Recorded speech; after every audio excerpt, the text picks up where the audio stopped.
So, from an orchestra.ai perspective, you seem to be solving a lot of supply chain problems. Yeah.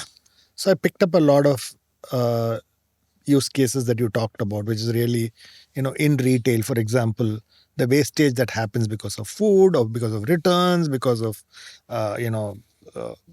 problem of abundance and therefore issues with wastage. Okay, so you really are talking about the decision that you need to take either in healthcare or in say CPG or e-commerce or whatever that you call it.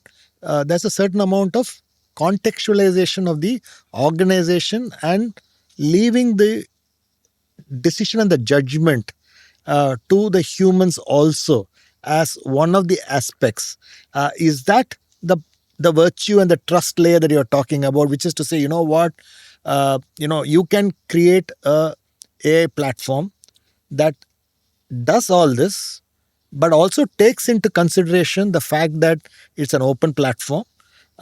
It also has the trust layer of how sustainability is important, how human flourishing is critical, and therefore I have open APIs which can be consumed by NGOs and based on what my corporate objectives are.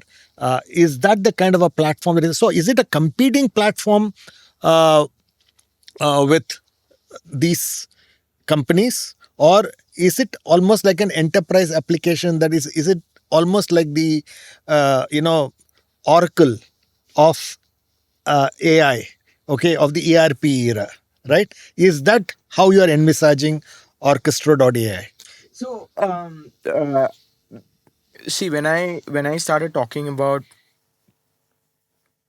uh, angelic intelligence, people asked me one fundamental question. They said, like, morality everyone loves, but no one pays.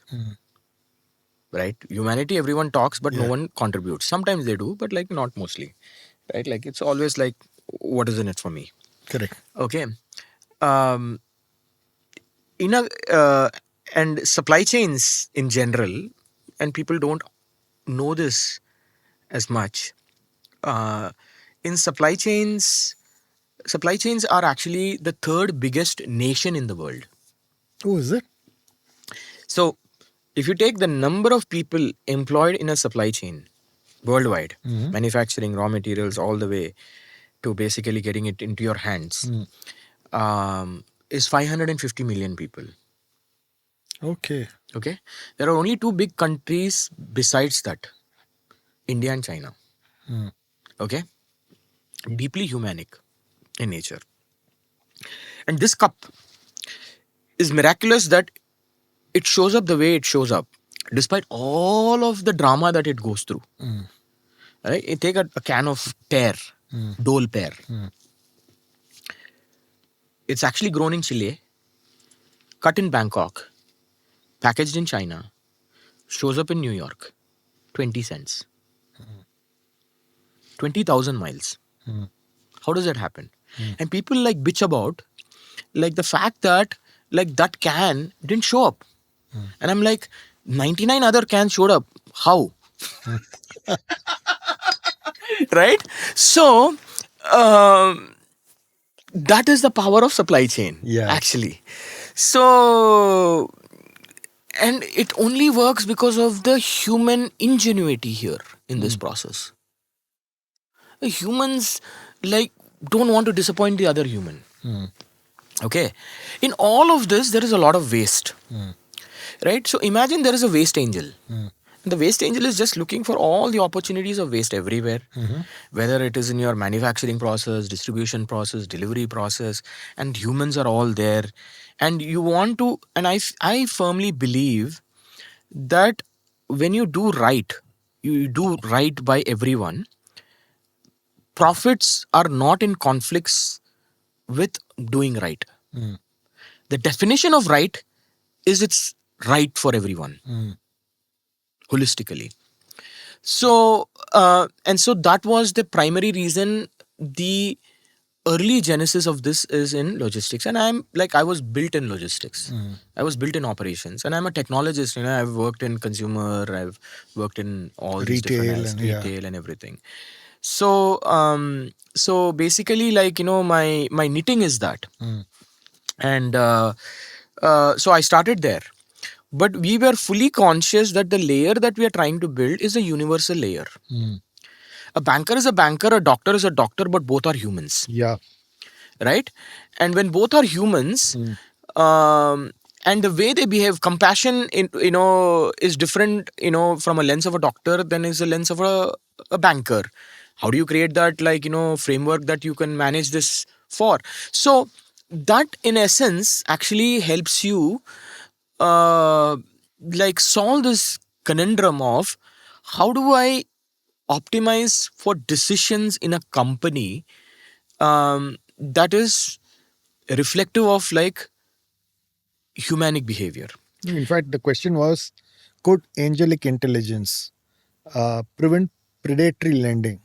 Okay, by embedding fairness into underwriting. Yes. Okay.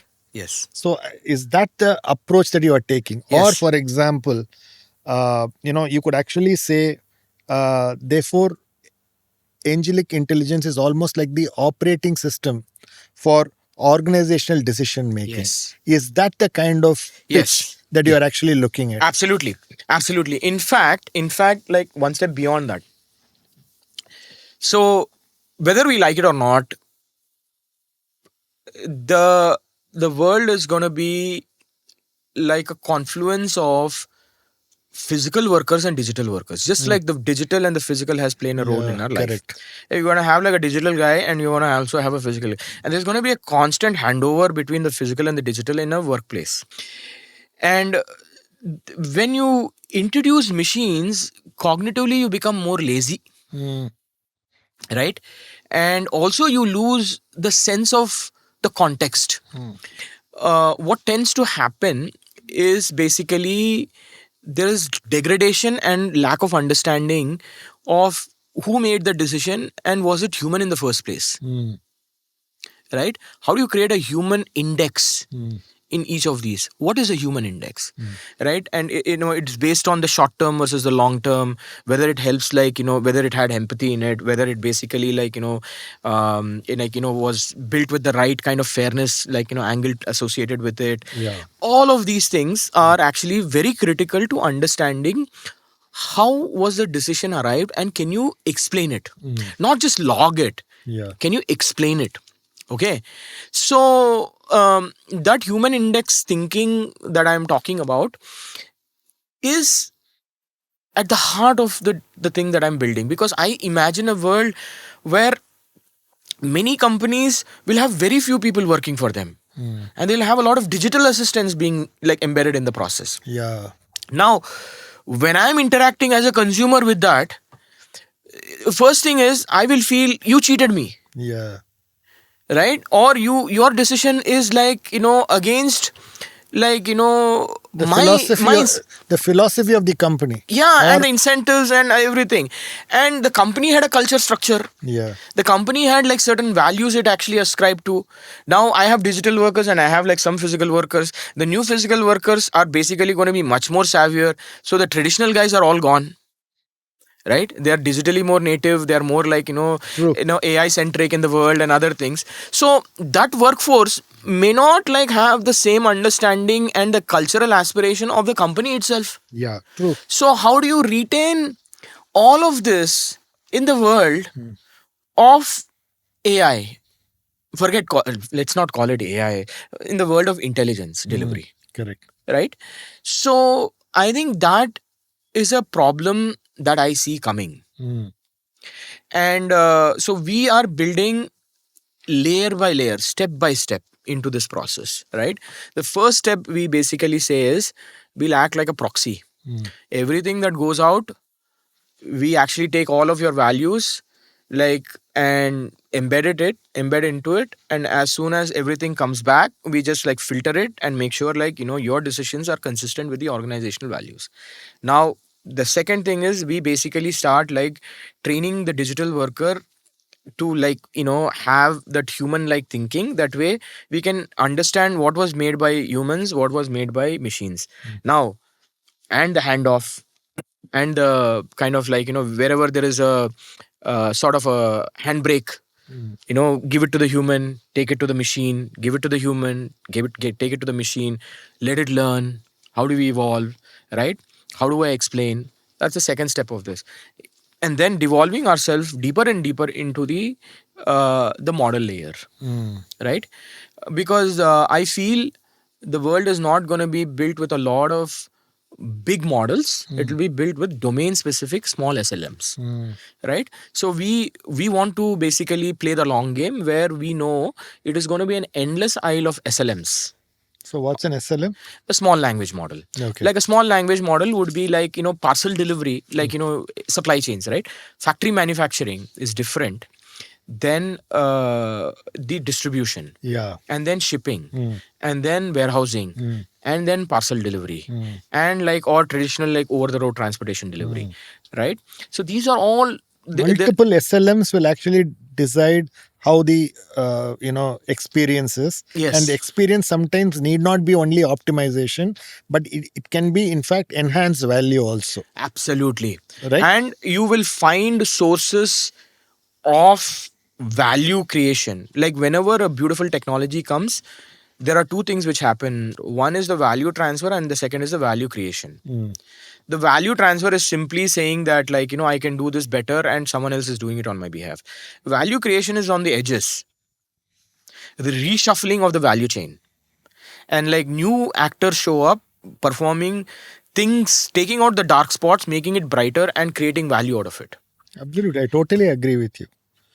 I think now that we have spoken about this whole angelic intelligence platform, I certainly believe the number of SLMs that every organization will build, and probably multiple SLMs will keep talking to multiple SLMs across companies, and therefore there'll be a whole network of networks.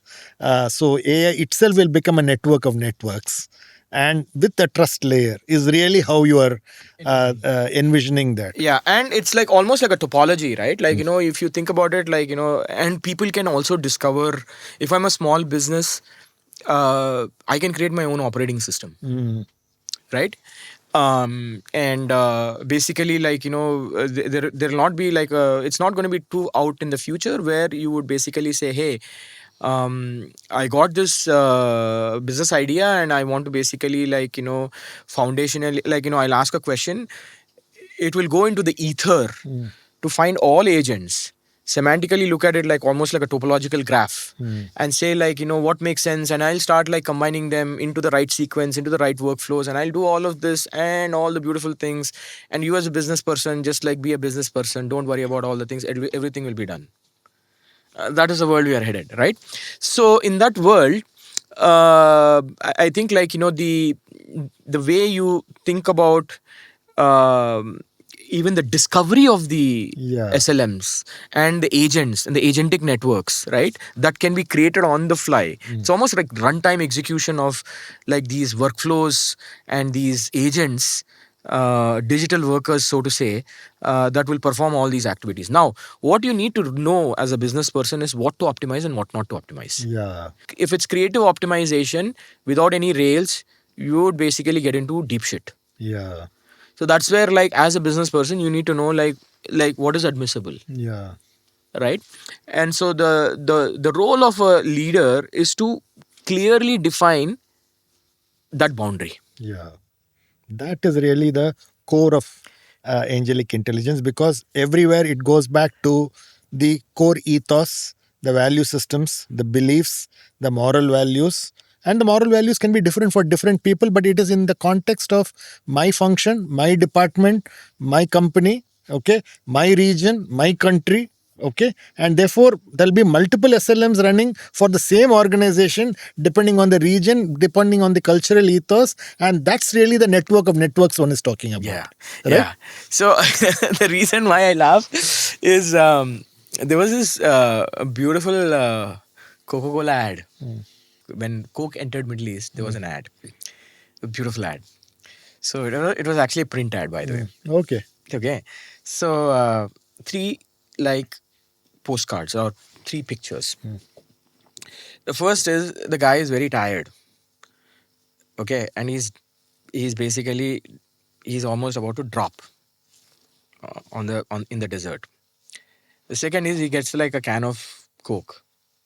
So and he drinks it. A third is like he's like standing up and running. Okay. That works for the Western culture. Mm. Okay, because you read like this. Mm. But it was a disastrous ad when it came to Middle East. Yeah, yeah. Because you're reading like this. So what it means is the guy was standing, drank Coke, and he fell down dead. So understanding that nuance Is very critical. is very critical. Very critical. Like what makes a culture a culture? We are all as distinct as our fingerprints, Yeah. right? And so a generalized thinking, a generalized model, a generalized way of like delivering intelligence and calling it like super intelligence is bullshit, because we were created different. Yeah. So everybody is unique, and therefore you need to have it.